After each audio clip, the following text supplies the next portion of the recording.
Now, I like popular sayings, and one that I particularly enjoy is the "fool me once, shame on me, fool me twice, shame on you" saying. But I've always thought that that one is kind of incomplete. It should go "fool me once, shame on me, fool me twice, shame on you, fool me for over 10 fucking years and you're an idiot." Dragon's Dogma 2 has just released. It's a game that I don't really have any interest in, I have to admit, but one look at the publisher and I could already tell exactly what was going to happen. It's a game that a lot of people were hyped for, there's no doubt about that. But it seems that every time hype is in any way a factor, the human mind seems to lose the ability to remember things, at least that's what it seems like. I remember back in the day when companies like Konami were selling 20-minute games for $40 or turning Metal Gear Solid into a zombie horde shooter. Incidentally, Konami also made themselves synonymous with pachinko machines.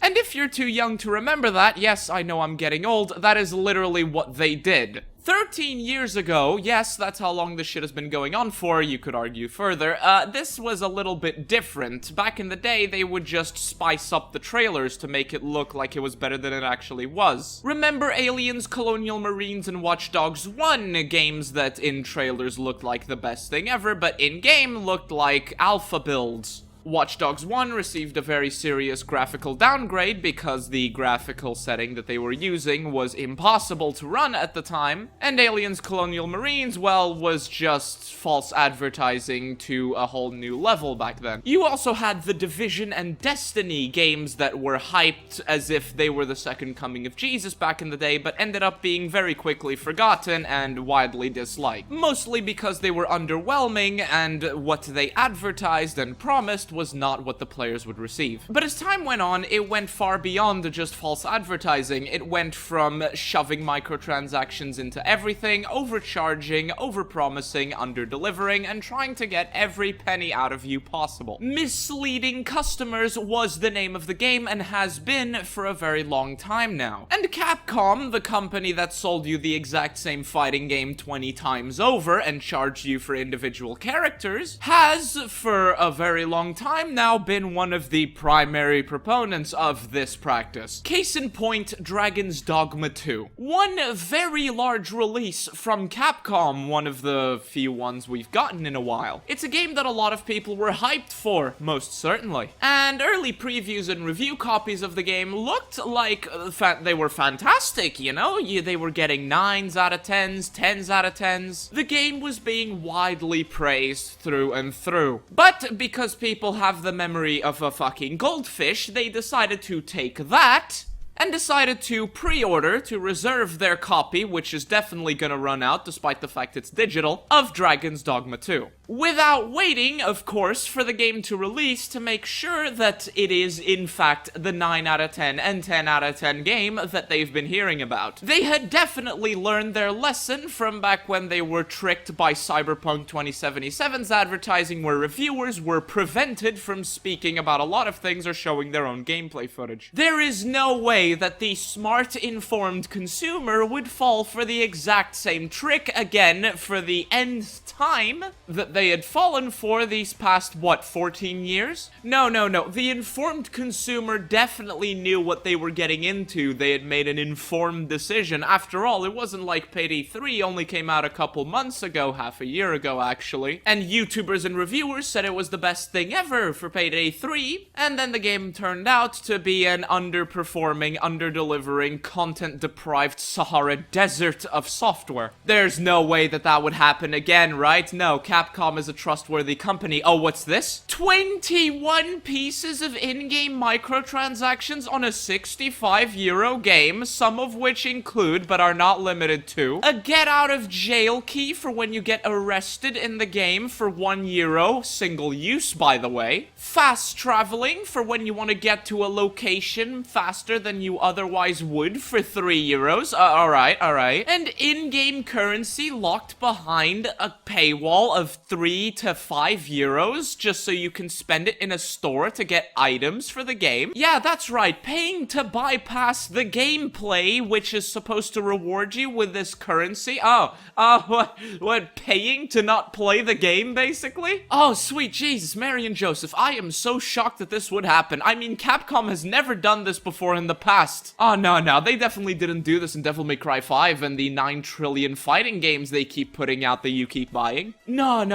we're all blindsided. The reviewers who got early access review copies were also blindsided, despite the fact that in the terms of service they specifically were told that these microtransactions exist. Oh, but Enclave Emily, why do you care about them? You can earn these things in-game. You can earn them all in-game. Enclave Emily, you can earn all of these things relatively early on in your playthrough, or at least most of them. That's the first degree of copium that I've been seeing a lot from Dragon's Dogma 2, the excuse that yes, you can earn it in-game. Well, if you can earn it in-game, then I'd like to ask why the fuck am I having to pay $42, or why there even is a $42 option to get all of those things, even if you can earn all or most of these things relatively early in your playthrough. I mean, this is a fantasy RPG game, one of those types of games that people like to create multiple characters in. It's not like you want to level up both of those characters and you don't want to repeat the same thing you did multiple times before, is it? It's not like this is here solely for the people who can't be asked to do something again and just want the convenience of, say, being able to unlock fast traveling when they create a new character or something. I don't know. What I do know is the fact that I have been watching this for over a decade now of people making excuses but then saying that they are definitely informed consumers and that they don't tolerate this sort of thing, but they end up doing that exact thing and making excuses for shitty practices just because it's a franchise that they like. Dragon's Dogma 2 is a €65 game on Steam, the platform where things are usually cheaper on, with a deluxe edition that is €75, and downloadable content, microtransactions that are worth more than the last 3 video games that I have paid for and bought to play these last 3 months. Why the fuck are the microtransactions in this game that isn't even a live service one worth more than the last 3 games I have behind me on a shelf that I bought to play these last 3 months? It's like the people that use this excuse are too stupid to consider why these things might be there. It's not like over the last decade and more, we have seen companies do this exact thing of where they give the players an easy excuse as to why they don't need to buy them, only to go further and be even greedier in the longer term. The second degree of copium that I've seen is that the reviewers were blindsided because they weren't told about this. The early access reviewers were not told about this when they got their early access review copies. I've already mentioned this before, but that's a complete lie. In the terms of service for the early access review copies, it quite specifically says that these microtransactions would be there. So any reviewer that didn't tell you about this is either lazy or a shill, and that didn't tell you about these things because they want to receive free review copies in the future. But the biggest copium out of all of them has to be the people who are saying, oh now they're putting their foot down. Now they're gonna be more aware of these things. Now is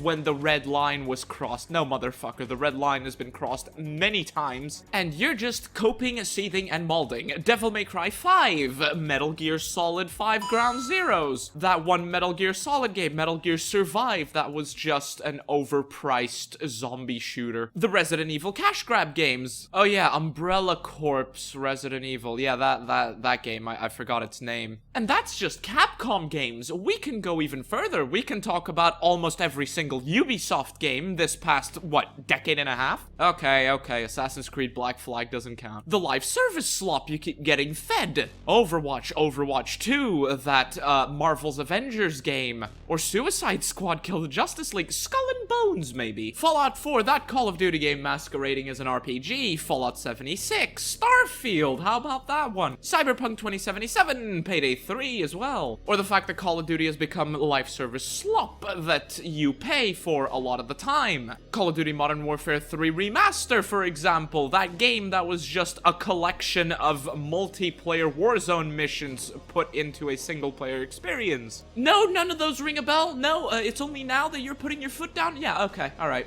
cool. Honestly, if you are at the point where you legitimately can't believe that this happened on a Capcom game, on a fucking Capcom game, then I think you are legitimately beyond saving. Oh, that's gonna get me some dislikes to all the 6 people that watched my videos until the end, but yeah, I legitimately believe you are beyond saving if you are still falling for this, and have been playing video games and keeping up with the releases for a while now. Leave a skull emoji if you've made it this far into the video, in the comments section that is. But back on topic, you should have put your foot down a long time ago. You should just not pre-order any game whatsoever. There are games that I'm hyped for. There are games that I legitimately want to play that are coming out. I have pre-ordered games in the past and I've completely stopped doing it, even for my favorite franchises. And guess what? I am the one that's now saving money on all of this. I don't give my money to greedy companies. I don't give my money to companies that want to lie to me. And you may be saying, well, it's not that simple actually. It's not that simple as just don't pre-order the game and keep criticizing every bad practice. Well, it actually is. For those of you that know me, you know that I really enjoy the Sonic the Hedgehog franchise, and I, as an enjoyer of the Sonic the Hedgehog franchise, I am now getting free DLC that has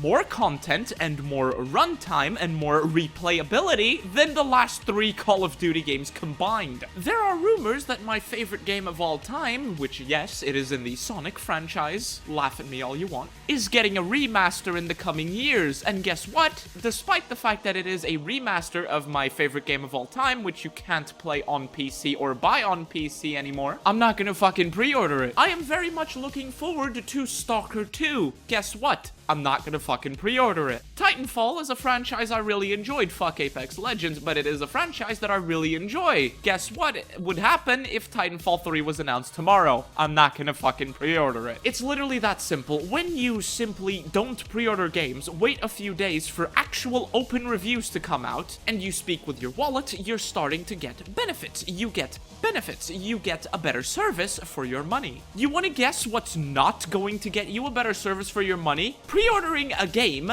such as Suicide Squad Kill the Justice League, one of the worst games of the year, so hard that it tops box charts of sales. Because guess what? Even if you do end up refunding it or stop playing it like a week later, the mere fact that you pre-ordered the game without waiting for open reviews of it after the main release date is going to show up on the spreadsheet of some corporate businessman, and they're going to deliver to you, again, another live service slop that tries to monetize the hell out of you and trash on your franchises that you enjoy. As for Dragon's Dogma 2, well, if you can refund it, go ahead and refund it, at least try to make a statement of it, and if you're gonna keep playing it, at least be honest as to why you're playing it, and don't come up with shitty excuses for shitty practices. Thank you. As for me, I'm gonna go back to playing my games that have dozens, if not hundreds of hours of content and replayability that I did not pay an extra penny for after my initial purchase, which also don't include a tidal wave of microtransactions trying to get every penny out of my pocket. And just as I was preparing my bullet points for this video, I was scrolling through Twitter, now X, which, guess what, showed me an advertisement for another upcoming live service Marvel-themed game. Can you guess what the comments on this advertisement are saying? I'll give you a hint in the form of a prediction. A lot of people are going to be saying that they've put their foot down and